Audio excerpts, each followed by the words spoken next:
Just to add a little variety to these videos, today I chose to use a deck I normally don't use, the Nicolette Ceccoli Tarot.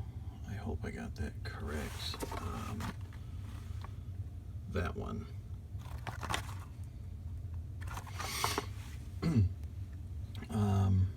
A lot of dark, sort of fairy tale-esque imagery used in this deck, and some of it a little unsettling, some of it very vague, and it doesn't necessarily always seem self-evident or really clear why certain images were chosen.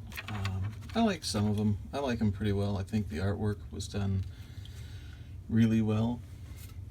I just don't know if I would call it the most coherent tarot. Like, I mean, look at this devil here. I mean, that was a great rendition. But some of them just seem a little ambiguous, more than I prefer.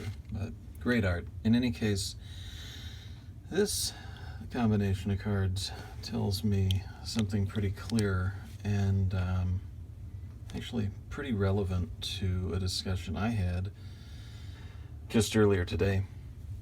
And we haven't gotten through even half the day yet, so maybe we'll see some other interesting things happen today. But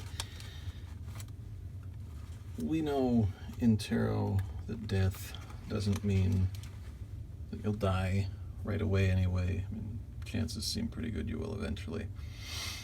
But when we come across a card like this, death, it still looks a little unsettling. I mean, especially we've got a child here.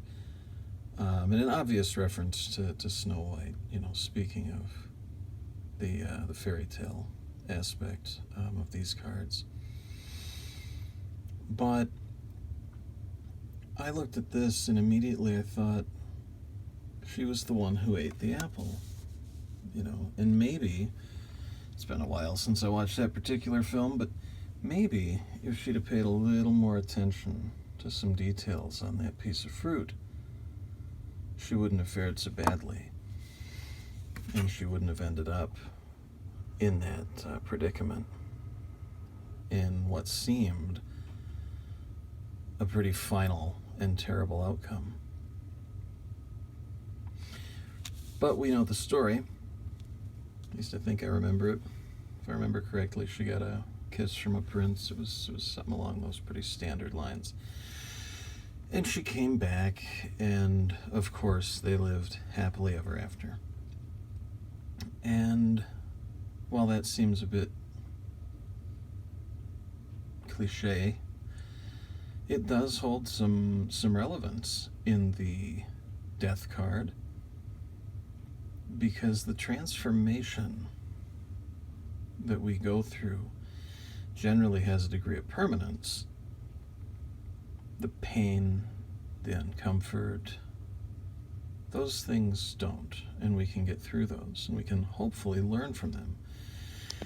Which brings us to the future card, which doesn't look all that pleasant, at least not for that root vegetable there. Looks a little bit like a deranged Alice from Alice in Wonderland, but I draw some meaning from this as well. You know, swords, the intellect. We definitely see her about to cut away some things. And sometimes we need to do that. I mean, the fives move us from the comfort of the fours, the, you know, 4-point foundation comfort zone box that we so often find ourselves in, and moves us into something new, into some change, into some self-awareness. I mean, think about this root vegetable. If we want to compare this to some element of the unconscious mind that pops up, and now we have to deal with it. Maybe not so aggressively. We don't want to dissociate or cause any split off personalities or any of that psychological, any of those psychological problems. But we probably have learned some things from the transitions that we've gone through in life.